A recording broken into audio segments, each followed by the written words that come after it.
जय श्री कृष्णा मित्रों, राधे राधे। आप सभी का बहुत बहुत स्वागत है आपके अपने चैनल भक्ति सागर में।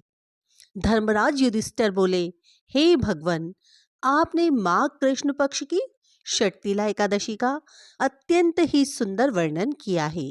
आप स्वदेज, अंडज, उद्विज और जरायुज चारों प्रकार के जीवों की उत्पन्न, पालन तथा नाश करने वाले हैं। अब आप कृपा करके माघ शुक्ल एकादशी का भी वर्णन कीजिए। इसका क्या नाम है, इसके व्रत की क्या विधि है और इसमें कौन से देवता का पूजन किया जाता है। श्री कृष्ण कहने लगे कि हे राजन, इस एकादशी का नाम जया एकादशी है। इसका व्रत करने से मनुष्य ब्रह्मा हत्यादि पापों से छूटकर मोक्ष को प्राप्त होता है तथा इसके प्रभाव से भूत पिशाच आदि योनियों से मुक्त हो जाता है। इस व्रत को विधि पूर्वक करना चाहिए। अब मैं तुमसे पद्म पुराण में वर्णित इसकी महिमा की एक कथा सुनाता हूँ।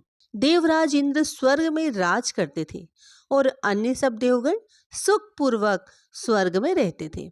एक समय इंद्र अपनी इच्छानुसार नंदन वन में अप्सराओं के साथ विहार कर रहे थे और गंधर्व गान कर रहे थे। उन गंधर्वों में प्रसिद्ध पुष्पदंत तथा उसकी कन्या पुष्पवती और चित्रसेन तथा उसकी स्त्री मालिनी भी उपस्थित थे। साथ ही मालिनी का पुत्र पुष्पवान और उसका पुत्र माल्यवान भी उपस्थित थे। पुष्पवती गंधर्व कन्या माल्यवान को देखकर उस पर मोहित हो गई और माल्यवान पर काम बाण चलाने लगी। उसने अपने रूप, लावण्य और हाव भाव से माल्यवान को वश में कर लिया। हे राजन, वह पुष्पवती अत्यंत ही सुंदर थी। अब वे इंद्र को प्रसन्न करने के लिए गान करने लगे, परंतु परस्पर मोहित हो जाने के कारण उनका चित्त भ्रमित हो गया था।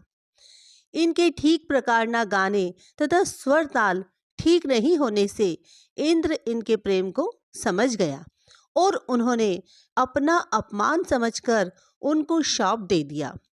इंद्र ने कहा, हे मूर्खों, तुमने मेरी आज्ञा का उल्लंघन किया है, इसलिए तुम्हारा धिक्कार है। अब तुम दोनों स्त्री पुरुष के रूप में मृत्युलोक में जाकर पिशाच रूप धारण करो और अपने कर्मों का फल भोगो।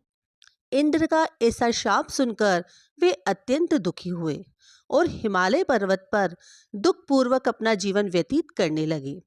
उन्हें गंध, रस तथा स्पर्श आदि का कुछ भी ज्ञान नहीं था। वहां उनको महान दुख मिल रहे थे। उन्हें एक क्षण के लिए भी निंद्रा नहीं आती थी। उस जगह अत्यंत शीत था, इससे उनके रोंगटे खड़े रहते और मारे शीत के उनके दांत बजते रहते। एक दिन पिशाच ने अपनी स्त्री से कहा कि पिछले जन्म में हमने ऐसे कौन से पाप किए थे जिससे हमको यह दुखदाई पिशाच योनि प्राप्त हुई है। इस पिशाच योनि से तो नर्क के दुख सहना ही उत्तम है, अतः हमें अब किसी प्रकार का पाप नहीं करना चाहिए। इस प्रकार विचार करते हुए वे अपने दिन व्यतीत कर रहे थे।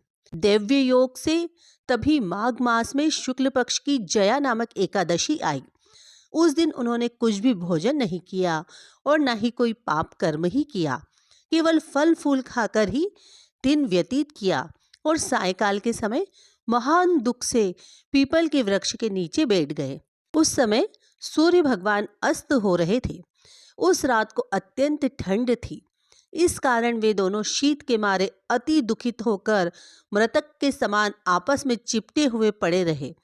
उस रात्रि को उनको निंद्रा भी नहीं आई। हे राजन, जया एकादशी के उपवास और रात्रि के जागरण से दूसरे दिन प्रभात होते ही उनकी पिशाच योनि छूट गई। अत्यंत सुंदर गंधर्व और अप्सरा की देह धारण कर सुंदर वस्त्राभूषणों से अलंकृत होकर उन्होंने देवलोक को प्रस्थान किया।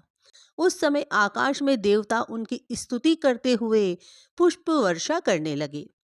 स्वर्गलोक में जाकर इन दोनों ने देवराज इंद्र को प्रणाम किया।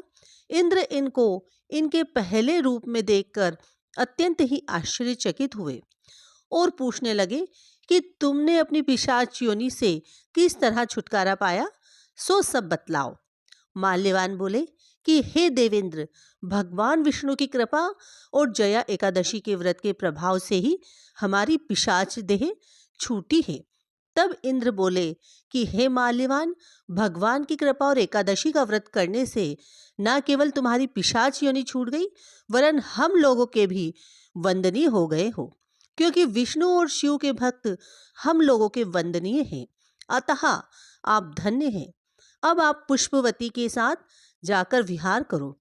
श्री कृष्ण कहने लगे कि हे राजा युधिष्ठिर, इस जया एकादशी के व्रत से बुरी योनि छूट जाती है।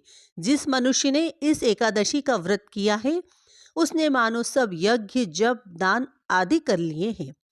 जो मनुष्य जया एकादशी का व्रत करते हैं, वे अवश्य ही 1000 वर्षों तक स्वर्ग में वास करते हैं। माघ मास की जया एकादशी की कथा पूर्ण हुई। धन्यवाद।